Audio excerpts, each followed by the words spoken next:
కాసేపట్లో జనసేన తీర్థం పుచ్చుకోబోతున్నారు పిఠాపురం మాజీ ఎమ్మెల్యే పెండెం దొరబాబు. ఇందుకోసం పిఠాపురం నుంచి ఆయన భారీ ర్యాలీగా బయలుదేరారు. తనతో పాటు పలువురు జెడ్పీటీసీలు, ఎంపీటీసీలు, సర్పంచ్లు జనసేనలో చేరబోతున్నారని చెప్తున్నారు. పవన్ ఏ బాధ్యతలు అప్పగించినా అంతఃకరణ శుద్ధితో నిర్వహిస్తానన్నారు దొరబాబు. రాబోయే రోజుల్లో జనసేనలో మరిన్ని చేరికలుంటాయని చెబుతున్న మాజీ ఎమ్మెల్యే దొరబాబుతో మా special correspondent Satya face to face.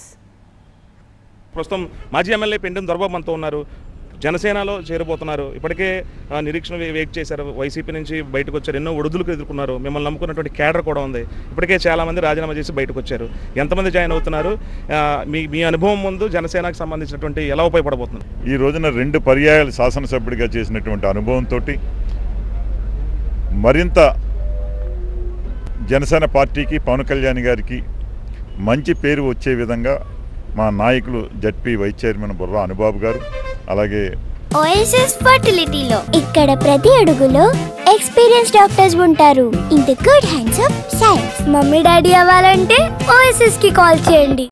MPP Kannabothula Kameswararao garu, ఇంకా ఇతర పెద్దలు బాబ్జీ గారు, మార్కెట్ యార్డ్ చైర్మన్, ఇంకా అనేక మంది సర్పంచ్లు, ఎంపీటీసీలు, కౌన్సిలర్లు అందరూ కలిపి ఈ రోజున పవన్ కళ్యాణ్ గారు ఆశీస్సులతోటి కండవా వేయించుకుని తెక్కన్న శుద్ధిగా అందరూ కూడా పవన్ కళ్యాణ్ గారికి ఒక మంచి పేరు తెచ్చే విధంగా ముందుకు వెళ్ళాలని సంకల్పంతో ఈ రోజున పవన్ కళ్యాణ్ గారు చేసేటువంటి నియోజకవర్గ అభివృద్ధి ఏ రకంగా ముందుకెళ్తున్నదనేది నేను చాలా వరకు చూశాను. నియోజకవర్గంలో ఉన్న సమస్యలన్నింటినీ కూడా వారి దృష్టిలో పెట్టబోతా ఉన్నాను.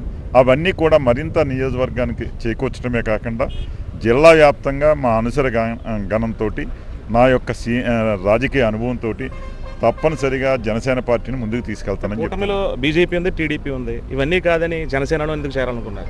ఈ పిఠాపురం నియోజకవర్గంలో జనసేన శాసనసభ్యుడిగా అయిన నాటి నుంచి పవన్ కళ్యాణ్ గారు చేసేటువంటి విధి విధానాలు, అలాగే కూటమి ప్రభుత్వం ద్వారా కేంద్ర రాష్ట్ర ప్రభుత్వాలు రెండూ కలిపి ఈ రోజున పవన్ కళ్యాణ్ గారు వాటితో ఉన్న సాన్నిహిత్యంతో, వారితో ఉన్న ఐకమత్యంగా ముందుకెళ్తున్నటువంటి తరుణంలో పవన్ కళ్యాణ్ గారు చేసేటువంటి పిఠాపురం నియోజకవర్గం మీద నాకుండే మక్కువ కావచ్చు, దాని మీద పవన్ కళ్యాణ్ గారితో చేరిన తర్వాత పార్టీకి మరింత బలోపేతం చేయడానికి ముందుకెళ్తానని చెప్పి తెలియజేస్తాను. నేను ఏదో రాజకీయంగా అంటే చాలామంది అనుకుంటా ఉన్నారు నేను ఏదో పదవి ఆశించి వస్తున్నా. రాజకీయంగా పదవుల కోసం నేను ఈ రోజున పార్టీలోకి రావట్లేదు. పవన్ కళ్యాణ్ గారు జనసేన పార్టీని ముందుకు తీసుకెళ్ళడానికి, ఆ పార్టీకి తెకన శుద్ధిగా మా అనుసర గణంతో మరింత పార్టీకి బలోపేతం చేయడానికి, పార్టీ పదవితోటే నేను పనిచేస్తానని చెప్పేసి చేయడానికి నేను సిద్ధంగా ఉన్నాను. మీరు జనసేనకు రావడం పట్ల మీ క్యాడర్ అంతా అనుకూలంగా ఉన్నారు, సపోర్ట్గా ఉన్నారు? అందరూ సపోర్ట్గా ఉన్నారు కాబట్టి ఇంతమంది ఈ రోజున, ఇంకా చాలామంది ఉన్నారు.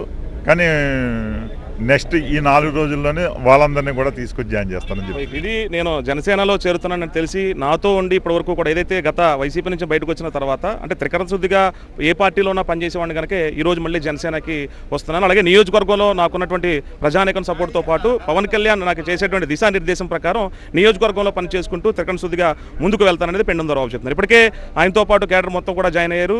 రేపు అంటే ఎల్లుండి జరగబోయేటువంటి 14వ తారీఖున జనసేన ఆవిర్భావ దినోత్సవం రోజు మరింత మంది జనసేనలు నాతో పాటు చేరుకుంటున్నారు. నియోజకవర్గంలో ఉన్నటువంటి నాయకులతో కలగలిపి పార్టీ కోసం కష్టపడి పనిచేస్తాననేది పెండెం దొరబాబు చెప్తున్నారు. కాసేపట్లో ఆయన పవన్ కళ్యాణ్ సమక్షంలో ఆయన క్యాడర్తో పాటు ఆయన కూడా జనసేన తీర్థం పుచ్చుకోబోతున్నారు. కెమెరా పర్సన్ రసూల్తో కలిసి సత్య టీవీ రాజమండ్రి నుంచి.